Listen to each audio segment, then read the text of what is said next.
कर्नाटक की हार पर बीजेपी को मंथन करने की जरूरत, राज ठाकरे। राहुल गांधी की भारत जोड़ो यात्रा का असर कर्नाटक विधानसभा चुनाव में स्पष्ट रूप से दिखाई दिया। ऐसे बयान एमएनएस चीफ राज ठाकरे ने दिया है।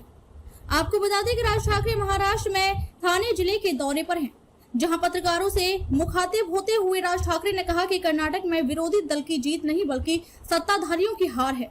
उन्होंने यह भी कहा कि यह बीजेपी के स्वभाव और बर्ताव की हार है। कर्नाटक की हार से बीजेपी को सीख लेने की जरूरत है, यह कहना है एमएनएस अध्यक्ष राज ठाकरे का। अनेक पदाधिकाऱ्यांच्या सूचना वगैरे मिळत आहेत या संपूर्ण मेळाव्यामध्ये। नक्की यापुढे कार्यशाळा सुद्धा मनसेकडनं घेण्यात येणार आहे, त्याची नेमकी रूपरेषा कशी असणार आहे? रूपरेषा नाही सांगता येणार तुम्हाला, कारण तो संघटनात्मक विषय आहे। परंतु येत्या 5 जून पासून ठाणे जिल्ह्यामध्ये या प्रत्येक शहरामध्ये या कार्यशाळा सुरू होतील। त्यांना कार्यक्रम दिले जातील आणि दिलेल्या कार्यक्रमानंतर त्यांची महिनाभरामध्ये कशा प्रकारे त्या गोष्टी राबवल्या जात आहेत आणि कशा प्रकारे ते करत आहेत। अनेक पदे अशी आहेत की ज्या पदांना नेमकं त्यांचं काम काय हे काही ठिकाणी सांगितलं गेलेलं नाहीये। त्यांना त्यांचं काम सांगितलं जाईल आणि त्याप्रमाणे त्यांना कामाला जुंपवलं जाईल।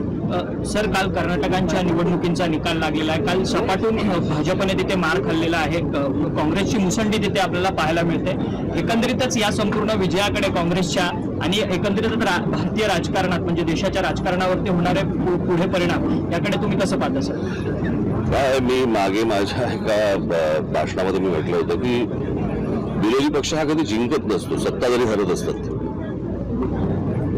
आणि मला असं वाटतं की हा पराभव हा स्वभावाचा पराभव आहे, वागणुकीचा पराभव आहे आणि आपलं कोण वाकडं करू शकतं अशा जो विचार जो असतो त्याचा हा पराभव आहे। मला असं वाटतं जनतेला लोकांना कधी गृहीत धरू नये हे या प्रकारमधनं या निकालामधनं आलेला मला असं वाटतं सर्वांनीच बोध घेण्यासारखा आहे आणि तो सर्वांनी घ्यावा। असं सांगितलं जाते की महाराष्ट्रामध्ये हे बदलाचे संकेत असू शकतात। आता तुम्ही काय सांगू शकणार आहात? मला असं वाटतं आता निकाल लागलेला आहे, म्हणजे एकदम उडी मारू नका। पण कुठेतरी राहुल गांधी यांची जी भारत जोडो यात्रा, मला असं वाटतं त्या भारत जोडो यात्रेचा परिणाम झालेला तुम्हाला दिसतोय। नाही तुम्ही सगळ्या चॅनलवाल्यांनी कितीतरी दाबण्याचा प्रयत्न केलात तुमच्या मालकांनी, तरी त्याचा परिणाम लोकांनाही दिसतोय। लोकसभेपर्यंत त्याचा प्रभाव राहील वाटतं। आता पुढे कसं कसं गोष्टी घडतात ते बघू ना। आता काय सांगणी का ज्योतिषी आहे का? तर अंबरनाथ, बदलापूर, उल्हासनगर शहरामध्ये मनसे पदाधिकाऱ्यांमध्ये गटबाजी आहे। त्याचा फटका पालिका महापालिका निवडणुकीमध्ये मनसेला वारंवार बसलाय आणि आज देखील ती गटबाजी उघड झाली आहे बॅनरच्या माध्यमातून। ती याच्यापुढे होणार नाही, कारण याच्यापुढे मी म्हणून तर मी आता या दौऱ्यावरती याच्यासाठी झालेलो आहे। मी कुठच्या व्यक्तीच्या महत्वाकांक्षा इथे पुऱ्या करण्यासाठी पक्ष काढलेला नाही आणि ज्यांना स्वतःच्या काही अहमपणामध्ये त्यांना काय म्हणून जगायचं असेल तर पदावरती राहणार नाही। एकंदरीत सर, विरोधकांची मूठ बांधण्याकरता म्हणजे शरद पवार यांनी काल पत्रकार परिषद घेतली की विरोधकांची मूठ आम्ही बांधणार आहोत असं त्यांनी सांगितलेलं आहे। येत्या आगामी काळात त्याची तुमची साथ मिळेल का? माझी सर, शेवटचा प्रश्न आहे। सुधीर मुनगंटीवार यांनी असं म्हटलंय की पहाटेचा जो शपथविधी होता तो ठाकरेंना धडा शिकवण्यासाठी होता। नाही बघा, तुमच्याकडनं चूक झाली ही झाली, उगाच कांग्रेस को कर्नाटक में प्रचंड जीत मिलने की खुशी में मुंबई में पूर्व सांसद संजय निरुपम ने अंधेरी के श्री वांछा सिद्धि विनायक गणेश मंदिर भगवान हनुमान को लड्डू का भोग लगाया और हनुमान चालीसा का पाठ किया। इस मौके पर कांग्रेस मुंबई अध्यक्ष भाई जगताप भी मौजूद रहे। भारत जोड़ो यात्रा से काफी फर्क पड़ा। क्या आपको भी ऐसा लगता है कि कांग्रेस जो जीती है 136 सीट, उसमें कहीं ना कहीं भारत जोड़ो यात्रा का हाथ है? निश्चित तौर पर राहुल गांधी जी ने जिन मुद्दों को लेकर के भारत जोड़ो यात्रा शुरू की और कन्याकुमारी से कश्मीर तक वो लगभग 3.5 पौने 4 महीने तक चले और लगभग 4000 किलोमीटर चले, उसका एक असर है।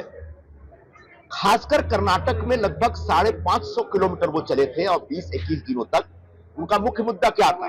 बेरोजगारी, भ्रष्टाचार, भूखमरी, गरीबी, महंगाई और उसके बाद जो नफरत के आधार पर जो पूरे समाज को बांटने का जो एक अभियान, एक दुष्प्रचार चल रहा है, वो अभियान वो सारा मुद्दा था। इन्हीं मुद्दों को लेके हम लोग कर्नाटक में उतरे और इन्हीं मुद्दों से के कोख से निकला हुआ एक मुद्दा था कि बजरंग दल को बैन करेंगे।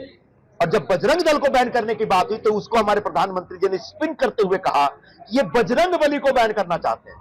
हम बार बार कहे कि दुनिया की कोई भी ताकत हनुमान जी को, पवन सुत हनुमान को, बजरंगबली को बैन नहीं कर सकती।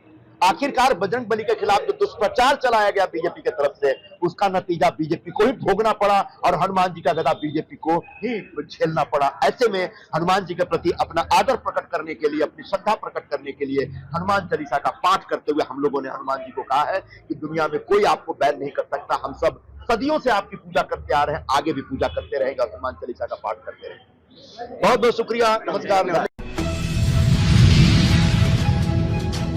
इस मदर्स डे पर देश भर के सैकड़ों पशु अधिकार कार्यकर्ता एक अनोखा आयोजन करते नजर आए। फॉरगॉटन मदर्स अभियान। इस अभियान का आयोजन यूएफसीआई फाउंडेशन ने वीगन इंडिया मूवमेंट के साथ मिलकर किया। संपूर्ण भारत के कुल 17 शहरों के कार्यकर्ता लोगों को पशु क्रूरता की वास्तविकता दिखाने के लिए सड़कों पर उतर आए। मुंबई के पशु अधिकार कार्यकर्ता भी वीगनवाद के बारे में जागरूकता बढ़ाने के लिए मरीन ड्राइव पर एकत्रित हुए।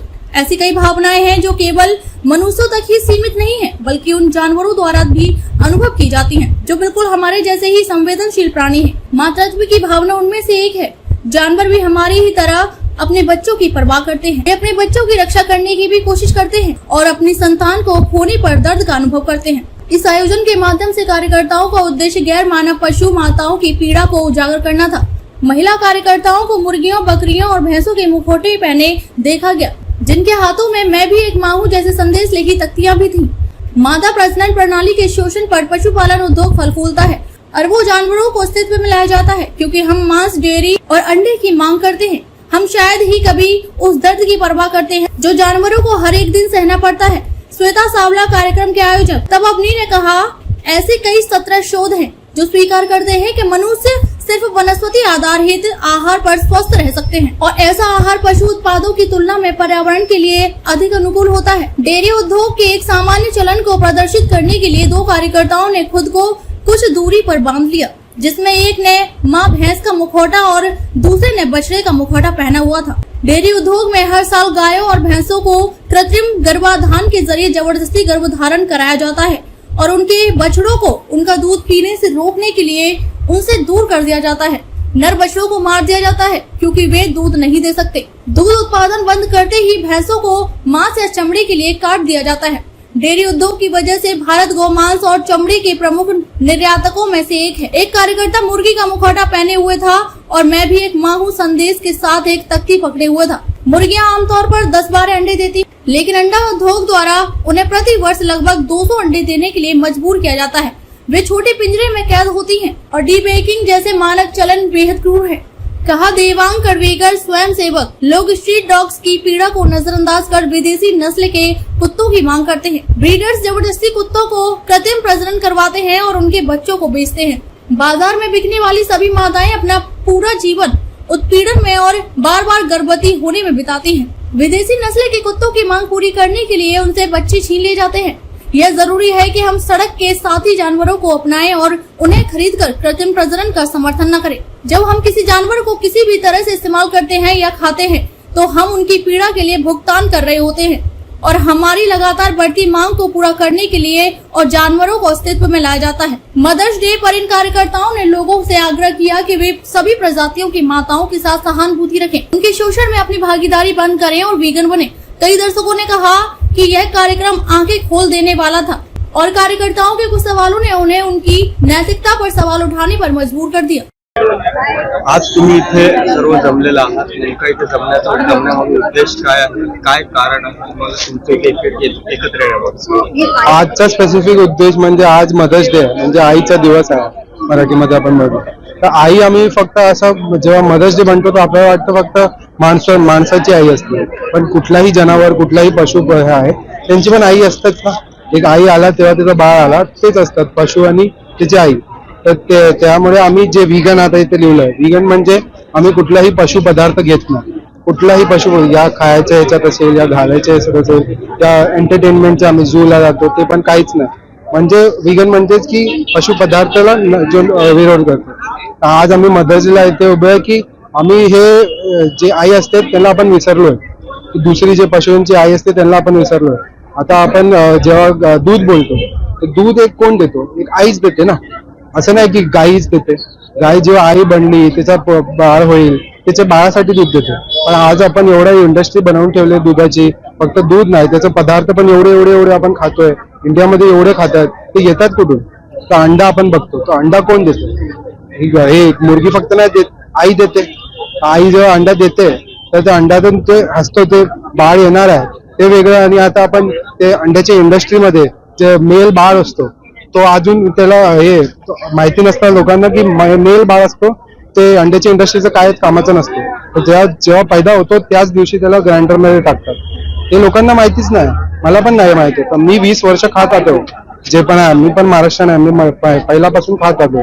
पण आज आता माहिती पडलंय की आपण मदर्स डे बोलतो की हा चांगला आहे, मग दुसऱ्या आईला पण आपण विचार करायला पाहिजे. व्हेगन फूड मध्ये नेमकं काय काय प्रकार येतात आणि ते कशापासून नेमकं बनवतात? व्हिगन फूड आपल्याला वाटतं असं काय खूप वेगळंच आहे, पण आपली सकाळ बघा काय बोलतात जन्मापासून तेच खातात. डाळ भात रोटी सब्जी हे काय व्हिगनच आहे.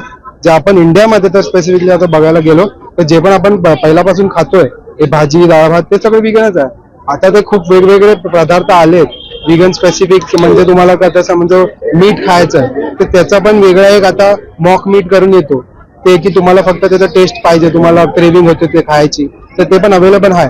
पण आता इंडियामध्ये बघितलं गेलं तर डाळ भात रोटी सब्जी इडली डोसा वडापाव आपण रोज खातो, पावभाजी हे सगळं काय सगळं व्हिगनच आहे. फक्त पशुचे पण जे पण पदार्थ देतोय ते आपण साईडला केलं तर सगळं व्हिगनच आहे. असं काही स्पेशल आहे ना, इंडियामध्ये खूपच अवेलेबल आहे, असं काही स्पेशल नॉनव्हेज सोडून सर्व वेगन कुठलंही. हा सगळं आपलं इंडियाचं तर खूप चांगलंच आहे.